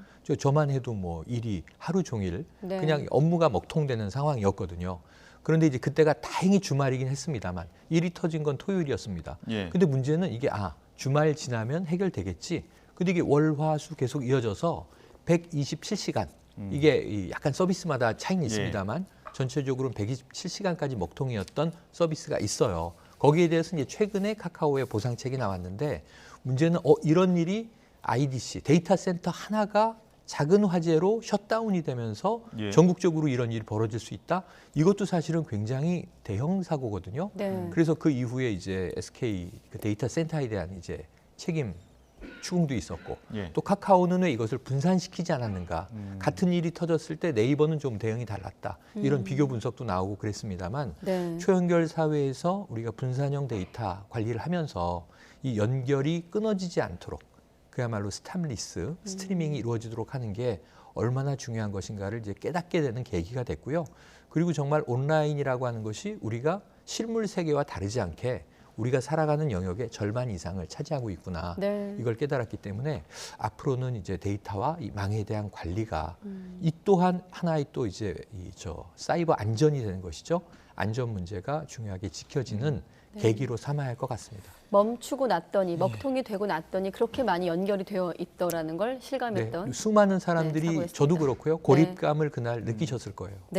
자, 그리고 코로나만 버티면 될 줄 알았습니다. 지난해만 해도. 그런데 정말 거슬러 올라가면 여러 가지 위기가 있었습니다만 그래도 어쨌든 일상 회복이 한 걸음씩 다가오고 있는 것만은 사실입니다. 근데 최근에 어떤 지표들을 보면 또 그 반대로 또 우려의 목소리도 있는 것도 사실이고요. 코로나는 어떻습니까? 그럼에도 불구하고 많은 전문가들이 코로나는 종식되지 않는다. 이제 감기나 뭐 독감처럼 토착화될 것이다. 그 과정을 가고 있는데 올 겨울이 고비라는 거죠. 왜냐하면 지금 겨울에는 이게 재유행할 거라는 것을 예상했었고요. 지금 이제 이 주간별 확진자 수는 조금씩 감소했어요. 이번 주에는. 그럼에도 불구하고 이제 한 뭐 7만 명대 내외의 확진자가 매일 나온다고 하는 것은 아직도 이 위험을 우리가 간과해서는 안 되는 거고. 자, 위중증 환자 많이 나오고요. 지금 이제 이 감염의학 전문가들은 지금 코로나 병상이 좀 불안하다 이런 얘기를 내놓고 있고 그 사망자도 나오고 있거든요. 그리고 또 하나 걱정은 너무나 오랜 기간 봉쇄했던 중국이 갑자기 봉쇄를 풀면서 지금 우리나라도 최근에 이제 중국에서 입국자들은 PCR 48시간 이 검사를 확인해야 입국할 수 있다라는 이제 지침을 냈잖아요. 전 세계들이 좀 그런 추세에 있고 그런 면에서는 올 겨울은 정말 마지막으로 한번 우리가 조심해야 된다라고 생각을 하시고 이 마스크 실외 마스크까지 해제하면 거의 사실은 일상이 돌아오는 건데 요거에 대해서는 날짜를 특정하지 못하고 있어요. 다만 이제 설 전후해서 1월 후반 정도에 4개 지표 중에 2가지를 충족하면 풀 수 있다 이런 정도가 나왔기 때문에 우리가 조금 거의 지금 일상화된 삶을 영위하고 있는데 마지막으로 올 겨울 정도는 조금 주의하시고 트윈데믹인 게 주변에 지난해 지지난해 못 보던 감기 환자, 독감 환자가 많거든요. 독감, 코로나 이게 혼재돼 있다 보니까 조금 더 불안하고 위험할 수 있습니다. 올 겨울까지만 한번 마스크 잘 쓰시고 위생, 손 씻기, 거리두기도 사실은 해제입니다. 의무 조항이 아니죠. 그래서 이제 다 권고사항으로 전환됐고 3월부터 방역 패스가 사라지면서 상반기에 거의 모두 다 해제됐다고 볼 수 있거든요. 그래서 올 겨울 한 번 더 주의를 요청을 드립니다. 이 부분은 좀 짧게 짚어보겠습니다. 북한이 올해 역대 미사일을 가장 많이 쐈어요. 30여 차례 60여 발. 근데 이 중에 눈여겨볼 대목은 레드라인을 넘은 게 있어요. 화성 17형으로 불리는 괴물 ICBM. 그러니까 대륙간 탄도 미사일 발사하면서 또 미국을 자극을 했죠. 일본 상공을 넘어가기도 했고 이게 북한이 그동안 보였던 패턴과 완전히 다른 것이기 때문에 지금 무인기까지 등장하면서 초안보 상황 대통령이 지금 강한 이제 강경 메시지도 나오고 있습니다만 북한이 예전과 좀 달라졌다. 굉장히 이제 탄도미사일을 통한 자극을 하다가 그도 안 되니까 또 다양한 여러 가지 무인기도 전술적인 또 이 무기들을 활용하고 있는 거거든요. 그래서 이제 내년 이후의 안보 상황은 역대 우리가 북한에 대해서 패턴으로 되어오던 것과 좀 달라질 것 같습니다. 그리고 한미일 공조가 또 강화된 안보 체제이고 이 뒤에는 또 중국과 러시아도 있고요. 우크라이나 전쟁도 새해도 계속 이어질 상황입니다. 그러다 보니까 이제 인도태평양 전선을 사이에 두고 신냉전 구도가 짜여지고 있는데 여기서 어떻게 우리가 균형 외교를 할 것이고 남북 관계는 투트랙이었는데요. 그럼 대화의 기점도 올 것인가? 아니면 군사적 긴장감만 높아질 것인가? 이것도 우리가 정부의 기조를 한번 눈여겨봐야 할 대목입니다. 김여정 부부장이 뭐 최근에도 그렇고 계속 거칠게 어떤 담화문을 발표하면서 특히나 제발 좀 서로 의식하지 말고 살았으면 한다고 했지만 최근의 흐름을 보면 도발 어떤 패턴을 보면 그 반대로 가고 있지 않나 이런 생각이 의식하지 들고요. 않는다는 건 이제 언술적인 표현이고 사실은 여기 우리가 있으니 우리를 좀 봐달라라고 하는 강력한 메시지인 것인데 저는 이게 한 국가의 담화라는 게 방송에서 언급하기가 민망할 정도로 발언 수위가 강해서 이런 대목들은 서로 좀 감정을 자극하는 건데요. 이 국가 간에 적어도 이제 이러한 일이 외교적으로 발생해서는 안 되지 않을까 싶습니다. 그리고 또 한 가지는 우리 문화의 저력을 K-컨텐츠, K-컬처의 저력을 다시 한번 확인한 한 해이기도 했습니다. 관련 영상으로 한번 보시죠.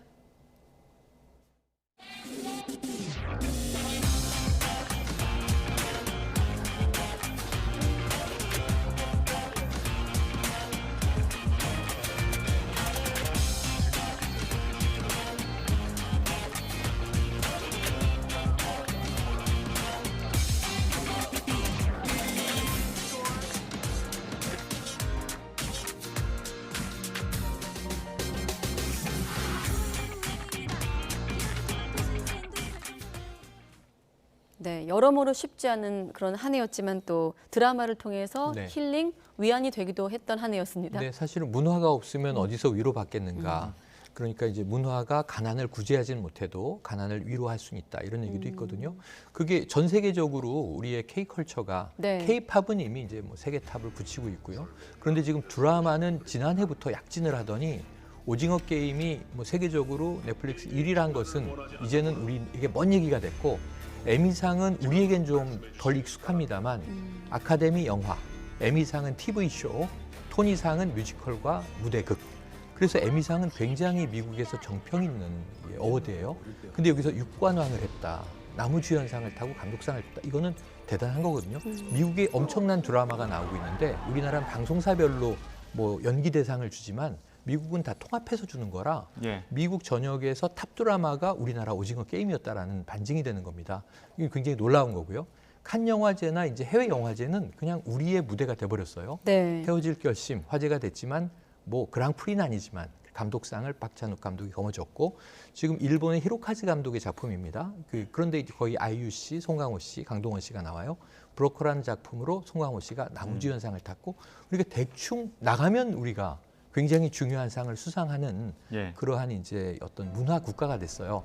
여기서 우리 국민들이 위로를 받은 것도 있고 또 세계에 우리 문화의 저력을 과시한 것도 있고 저는 문화가 가장 잘하고 있다. 올해도 잘했다. 네. 박수를 쳐드리고 문화가 싶습니다. 가장 잘하고 있다. 네. 네. 박수 쳐줄 부분 하나 더 있습니다. 그렇죠. 월드컵 우리 선수들. 네. 힘든 한 해 보낸 네네. 우리 국민들에게 꺾이지 않는 마음, 중꺾마를 선사했죠. 중꺾마는 올해로 끝나지 않을 것 같아요. 네. 아까 경제 위기라든가 내년에도 만만치 않은 우리 파고가 뭐 이상 기온에 대한 대응이라든가 재난 상황, 또 안보 상황 사실은 좀 어두운 먹구름이 많거든요. 네. 근데 우리 국민들이 카타르 월드컵을 응원할 때처럼 정말 포기해야만 할 것 같았던 16강 진출에서 마지막에 가장 강적인 포르투갈을 멋지게 꺾으면서 16강에 올라갔고 브라질에게 진 것도 우리는 아쉽지 않게 마지막에 이제 중거리 슛 하나를 또 뽑아내면서 마침 오늘 이제 축구 황제 펠레가 별세하지 않았습니까? 브라질도 결국 탈락을 했는데요. 이 중꺾마 중요한 건 꺾이지 않는 마음이다. 이건 2023년에도 국민들 가슴에 역경과 좀 우리가 싸워나가는 한국인의 불굴의 투지의 하나의 중요한 경문처럼 남아있게 될 것이다. 그러면서 뭐 올해로 월드컵은 끝났습니다만 네. 아르헨티나 메시가 제일 신났겠지만 우리는 우리대로 기뻐해도 좋을 축구 축제를 겪은 것 같습니다. 네, 우리는 우리대로. 네. 여기까지 얘기를 할 텐데 사실 이 단어를 좀 피해 보려고 상투적이어서 근데 마침 또 평론가님하고 네. 막상 쭉 돌아보니까 역시나 올해도 다사다난했습니다. 검은 호랑이 해였는데요. 호랑이가 맹수잖아요. 좀 거친 한 해였고 내년엔 토끼 해지 않습니까? 조금 초식동물 온순하게 다음 해는 좀 평화로웠으면 좋겠습니다. 네, 알겠습니다. 최영일 시사평론가와 함께했습니다. 고맙습니다. 고맙습니다.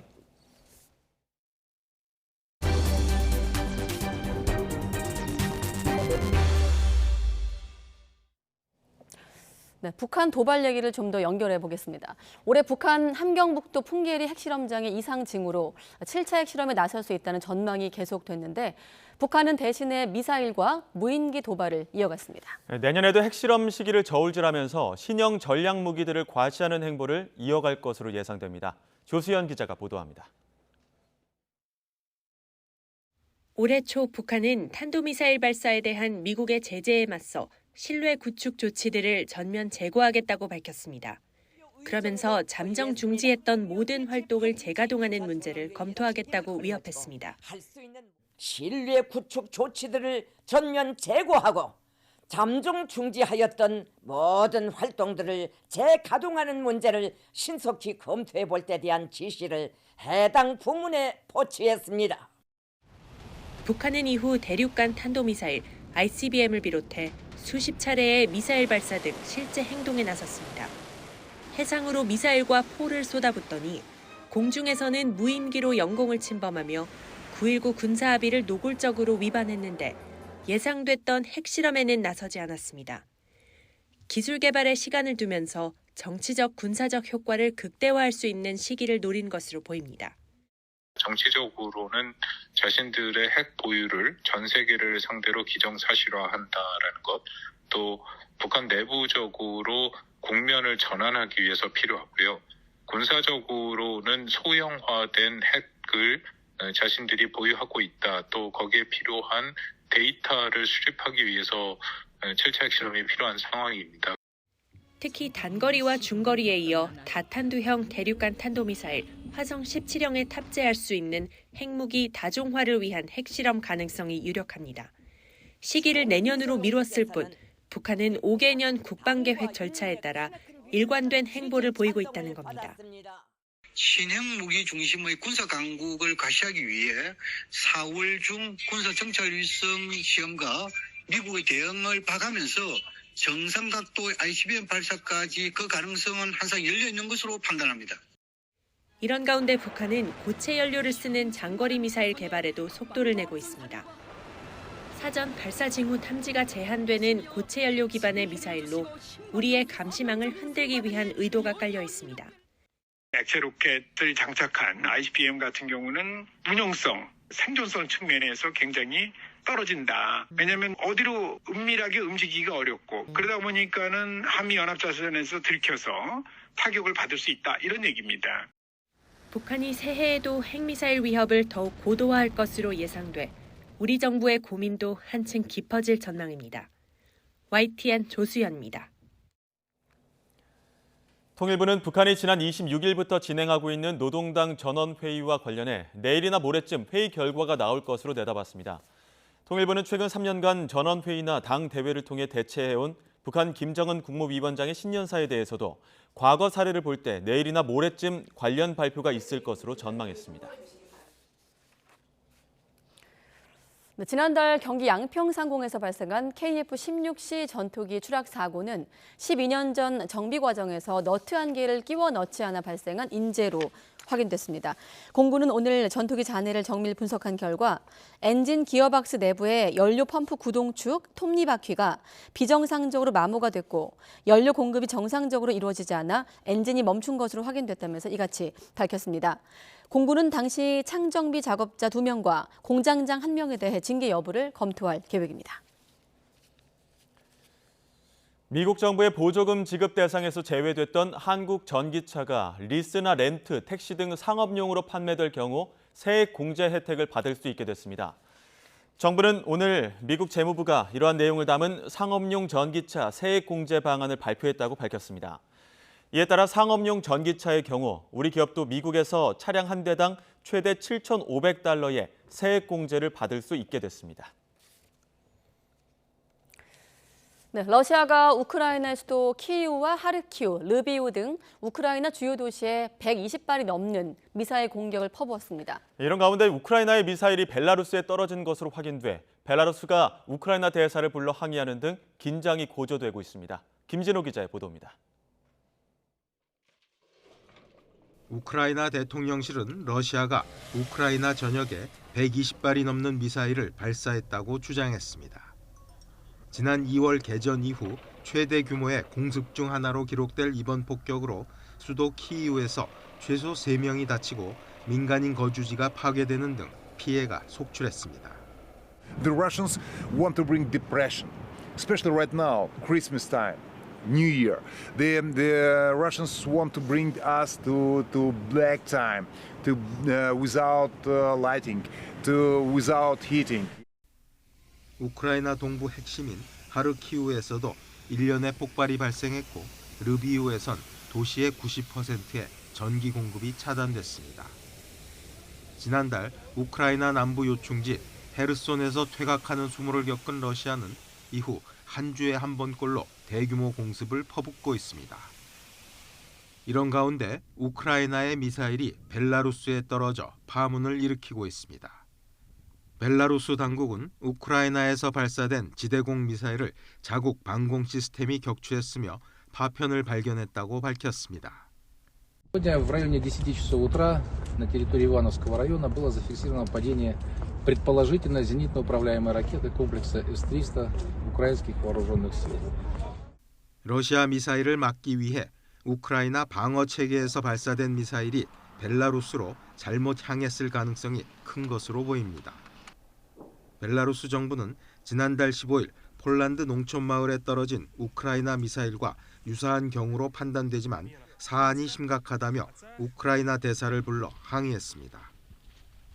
러시아가 최대 오방국인 벨라루스의 참전을 압박하는 상황에서 이번 일이 벨라루스의 참전에 영향을 줄지 관심이 쏠리고 있습니다. YTN 김진호입니다. 캄보디아와 태국의 국경에 있는 카지노 호텔에서 불이 나 최소 19명이 사망했습니다. 중상자가 많아 사망자는 더 늘어날 것으로 보입니다. 조영성 기자가 보도합니다.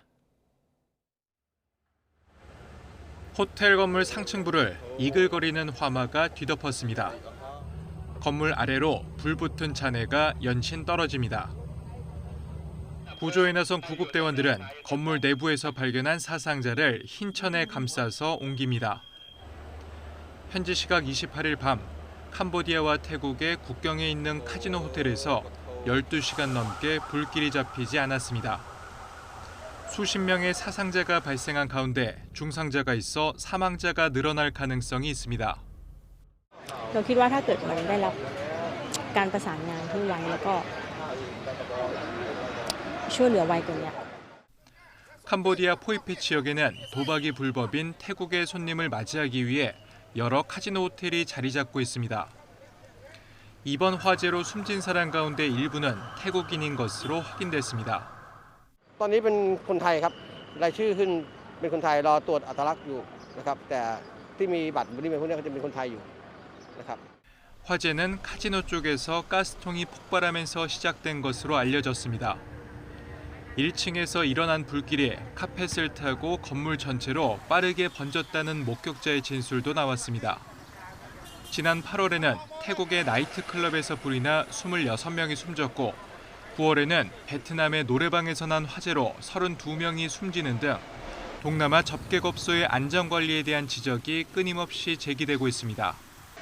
YTN 조용성입니다. 대한제국 시절 시작이 된 우리 해외 이민 역사가 어느덧 120년이 됐습니다. 이제는 미국과 중국, 유럽 등 세계 각국에 재외 동포가 무려 730만 명을 웃돌고 있는데요. 첫 이민지였던 미국 하와이에서 뜻깊은 기념식도 열렸습니다. 강성옥 기자가 소개합니다. 미국의 50번째 주 하와이의 주도 호놀룰루시에 낯익은 이름의 작은 공원이 있습니다. 포화 인하공원. 하와이를 일컫는 중국식 한자 표기 포화와 인천과 하와이의 첫 글자를 딴 인하라는 이름이 붙여진 공원입니다. 1902년 대한제국에서 하와이로 첫 이민을 온 사람들을 기리는 공원입니다. 유정복 인천시장이 한인 이민 120주년을 기념하기 위해 호놀룰루시를 방문했습니다. 당시 121명이 제물포 항에서 출발해 20여일에 걸친 항해 끝에 처음으로 도착한 호놀룰루 7번 선창도 방문해 1세대 이민자들의 애환도 되새겼습니다. 당시 첫 이민자 가운데 80%가 인천 출신이었습니다.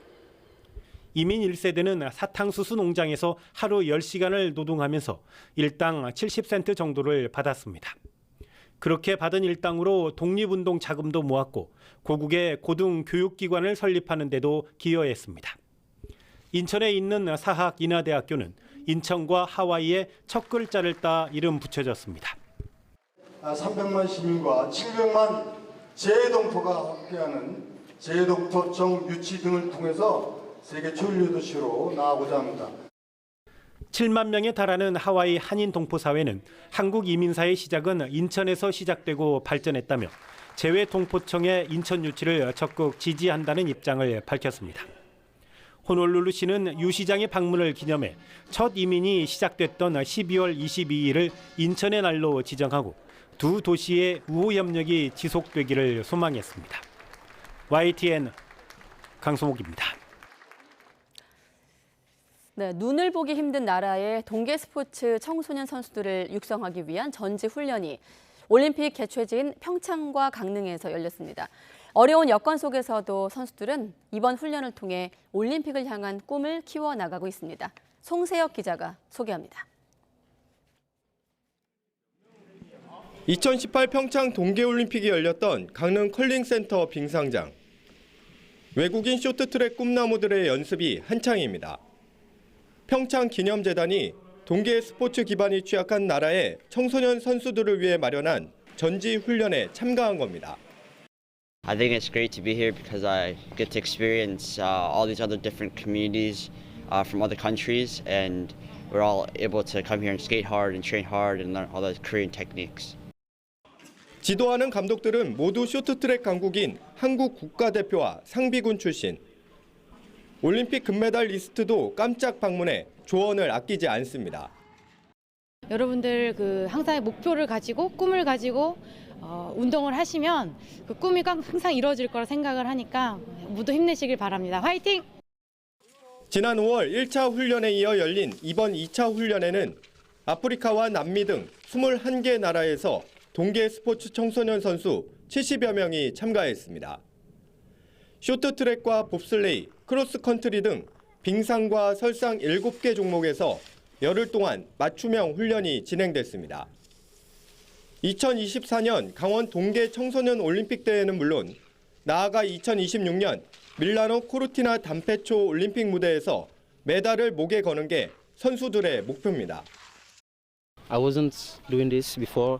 I was just doing cycling in my country. So when I have this opportunity, I'm so glad about it.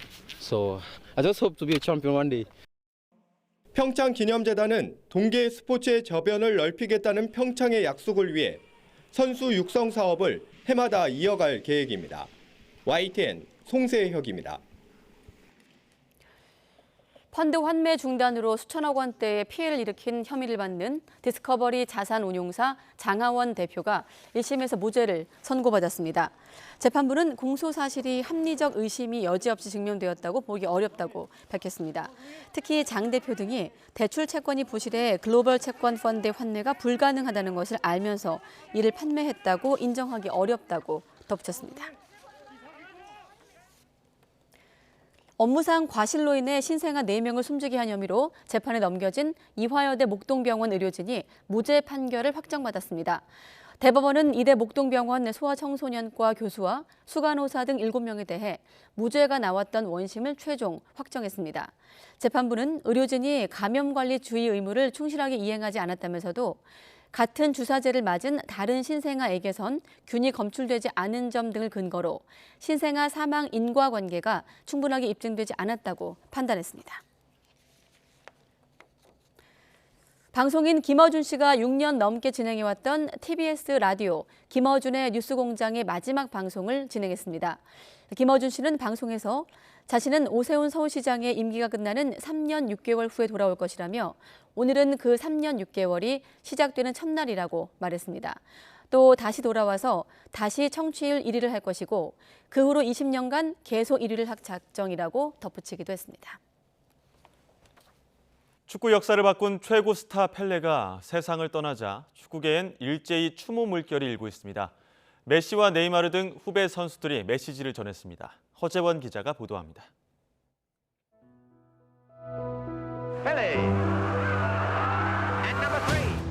세계 축구 역사를 다시 쓴 진정한 축구 황제.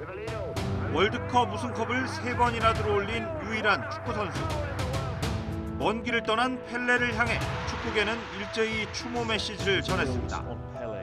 카타르 월드컵 결승전에서 역사의 길이 남을 명승부를 펼친 메시와 음바페는 한 목소리로 펠레의 명복을 빌었습니다. 펠레의 브라질 대표팀 등번호 10번을 물려받은 네이마르는 펠레는 축구를 예술로 승화시켰다고 적었고, 호날두는 축구 황제 펠레는 영원히 기억될 것이라고 추모했습니다. 국제축구연맹 FIFA는 메인 화면을 펠레의 사진으로 바꾸고 공식 성명을 통해 펠레의 업적을 기렸습니다. He's forever with everyone who loves football because of what he did for football, because of what he did for giving emotions to all those who love football. 별세 직전 전쟁으로 신음하는 세계를 향해 사랑하고 사랑하라 영원이라는 평화의 당부를 마지막으로 전한 펠레. 축구 역사를 바꾼 축구 황제를 넘어 평화와 화합의 상징으로 영원히 남게 됐습니다. YTN 허재원입니다. 연말 연시인 내일과 모레 한파는 주춤하겠습니다. 아침과 낮 기온 모두 예년 기온을 다소 웃돌겠는데요. 다만 내일 오전까지 서쪽 지방을 중심으로는 눈이 조금 내리겠고 이후로는 대체로 맑은 날씨가 이어지겠지만 불청객 미세먼지가 기승을 부리겠습니다. 대기 정체와 중국발 스모그의 영향으로 곳곳에서 초미세먼지 농도가 짙게 나타나겠는데요. 해넘이와 해돋이 보러 가신다면 호흡기 건강도 잘 챙기셔야겠습니다. 올해 마지막 해넘이는 오후 5시 5분 독도를 시작으로 서울에서는 5시 23분에 볼 수 있겠고요.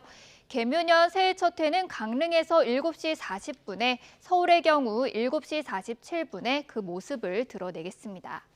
내일 아침은 심한 추위 없겠습니다. 내일 서울의 아침 기온은 영하 5도, 대구는 영하 3도, 울산은 영하 2도로 출발하겠고요. 낮 기온도 예년보다 높겠습니다. 내일 서울의 한낮 기온은 4도, 대전은 5도, 대구는 6도, 부산은 8도로 예상되고 있습니다. 지금까지 날씨 정보였습니다. 네, 새해에도 가장 빠른 종합 뉴스가 될 수 있도록 토끼처럼 선한 영향력으로 재빠르게 보도하겠습니다. 네, 올해 마지막 뉴스키 마칩니다. 새해 복 많이 받으십시오. 고맙습니다.